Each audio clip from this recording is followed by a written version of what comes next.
A few years ago, my friend Matt from Reklaimers Vintage Toys and I had the pleasure of attending a toy show in South Carolina, and while we were there, Matt and I conducted a number of interviews with veteran voice actors, including Greg Berger and Larry Kinney, and we also talked to Morgan Lofting. But when we got back from the trip, we couldn't find the footage of Morgan Lofting's interview with Matt, and we were really irritated, but we searched high and low and we couldn't find it, and we assumed that the chip might have corrupted and not recorded it. Well, flash forward to the now, back in late November, we all learned of Morgan's sad passing, and everybody was talking about it, and you always find things when you're not looking for them. A few hours after I learned of Morgan's passing, I was looking for files for another project, and I happened upon the interview footage. It had been dropped in a folder with the wrong label, I guess during a batch transfer, and that's why we never found it at the time. Matt and I discussed it and said, let's not put this out now because neither of us wanted to look like we were trying to capitalize on the sad news of Morgan being gone. So we waited. Well, now it's almost February of the new year, and we don't want this interview to be lost to time, so we thought it would be good to put it out now. So here is RetroBlasting's lost interview with the Baroness herself, Morgan Lofting.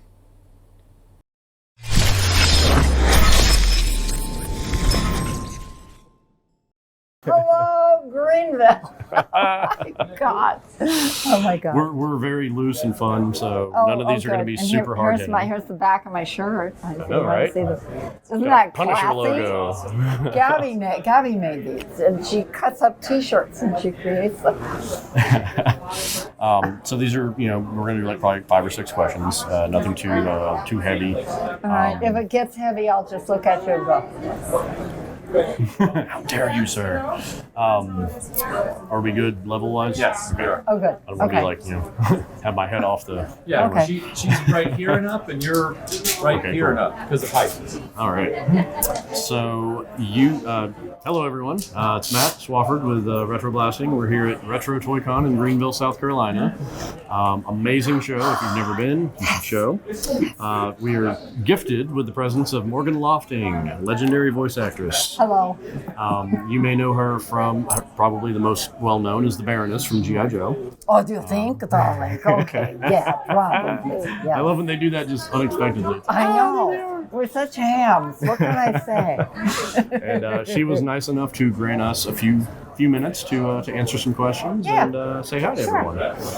Hi, everyone. Hello.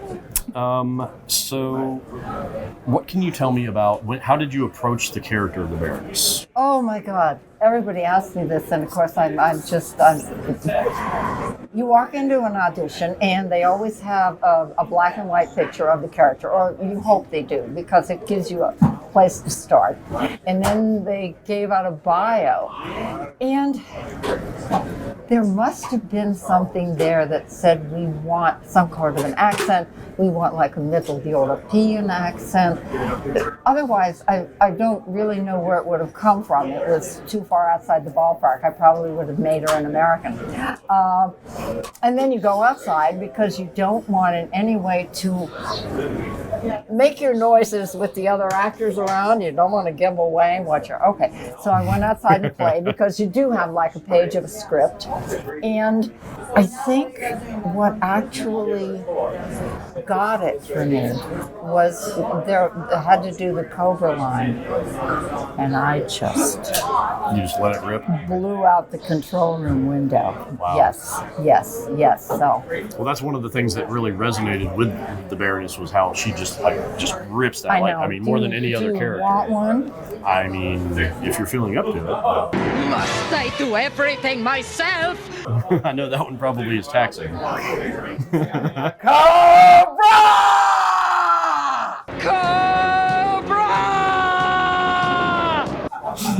Okay.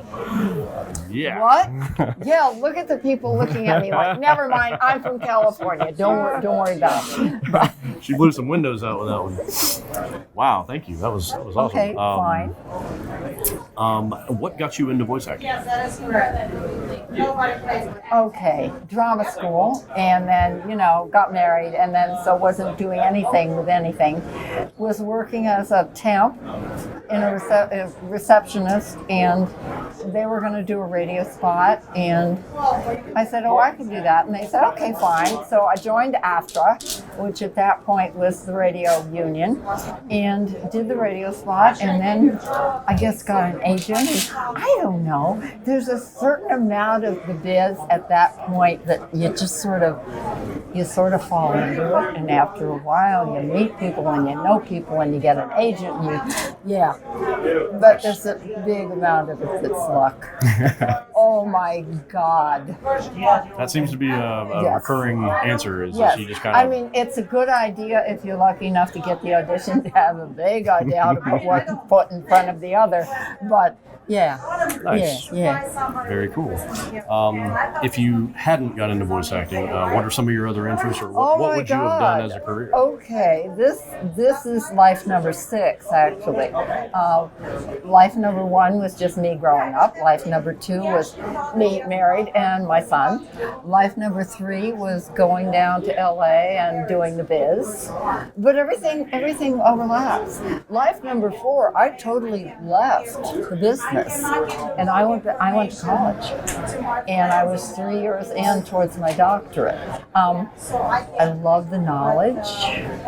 I don't have the mindset to be a teacher, but I absolutely love the knowledge. I'm out at UCLA taking a class. I mean, it's just like the most intense thing for me is actually being in a college seminar and sharing ideas. It's that collegiate atmosphere. Yeah, and then when I decided I wasn't going to do the doctorate, there for a long time I worked in a library, which was a gas. And then I said, okay, I started doing,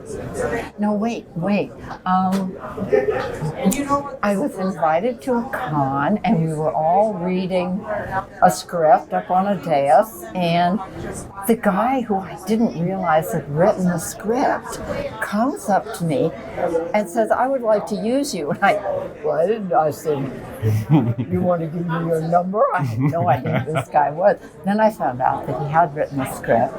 He was the art director for Ben 10. Wow. And he drew Festina for me.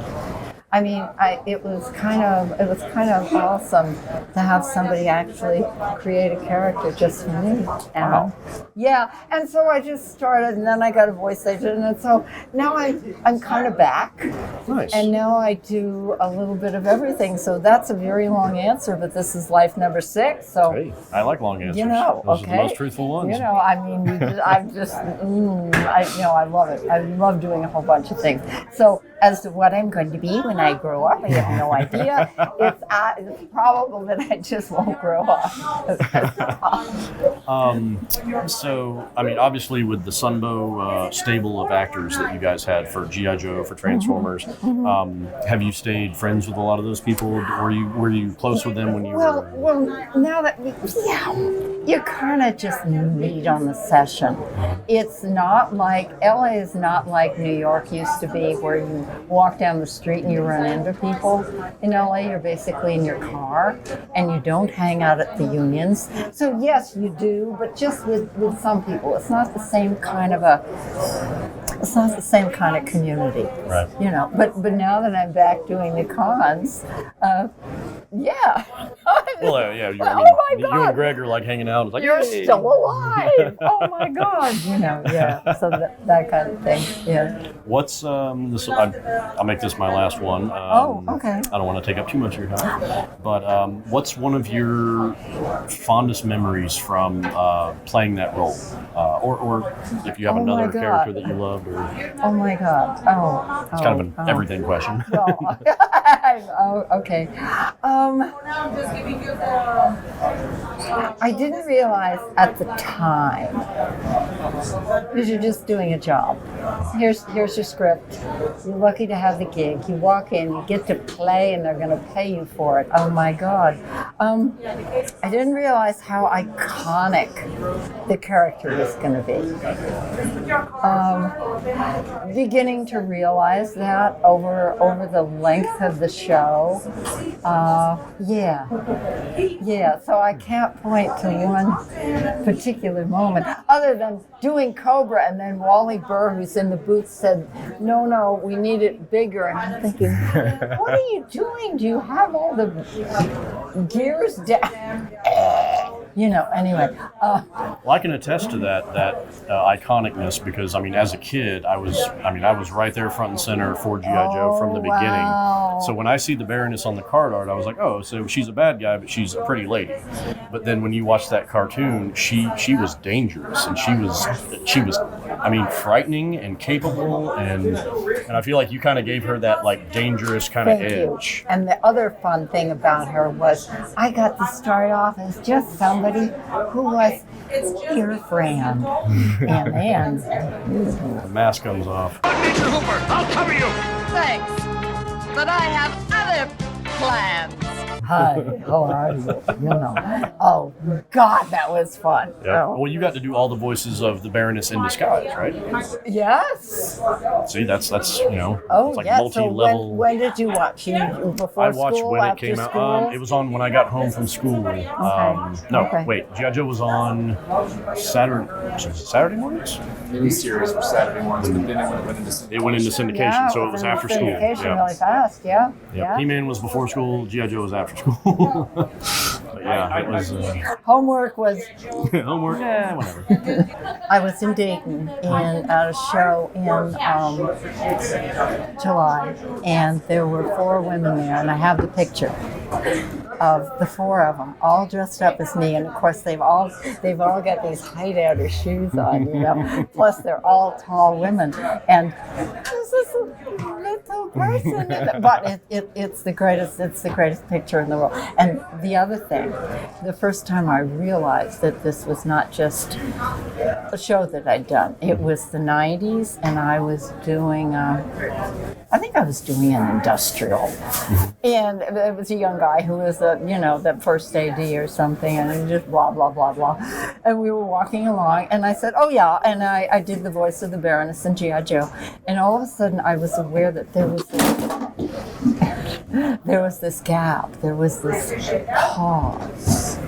And he said, what? Did he like turn white? He was like, oh my God, no. And I went, wait, this is more than, but I think if we didn't have the internet, if we didn't have all this, this wouldn't be the great, well, you wouldn't be doing this. I wouldn't be doing this right now. Yeah. Well, like what I told Greg a little while ago, is I was a little kid at 7 years old watching G.I. Joe, and I was like, who does these voices? Who are these people? Oh, you did? Because I would watch the most credits. Kids don't get it. And when you see the credits on a lot of those shows, it was just a paragraph of names. Yeah. So you didn't, you would pick out like, okay, was Morgan Lofting Scarlet? Was she, So why wasn't Morgan Lofting Destro? Because at that point, Morgan people, and I go, Morgan Le Fay, hello, yeah. But yeah, and so with the internet, it was kind of one of those things where I could go back and say, okay, well, this person, oh, that's who did that voice. Yeah, and, you can. And you also, kind of adding on this at the end, you voices for Total Recall, the movie. Oh God, on your, yes. IMDb. Yes. You go into a studio where you know what looping is, where you replace voices. Do you know what walla is? That's background noise. It's the background noise, exactly. And, like if we were talking here and there's people in the bar going, waka, waka, waka, waka. Yeah, but the people in the bar don't go waka, waka, waka. The people in the bar. Yeah. And then you go in and you do the looping session or the ADR, additional dialogue required, and you fill in the voices, but it's never hot enough that it's intruding, but you're aware that, right. And then, of course, all the nonsense in the back and Basic Instinct. Oh. We did all of Basic Instinct. Oh, my God. Yeah, nice. It was a wonderful looping group.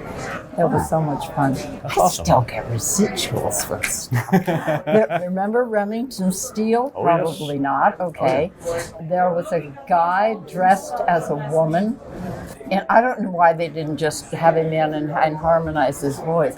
But I went in and I did this, and I looped him all the way through, you know. Wow. So I still get checks from Remington Steel. Wow. Seriously? I mean, okay. That's resonance right there. That is enduring. So We thank try. you. Thank you. Well, yeah, that's what we got. So, see you next time. Thank you.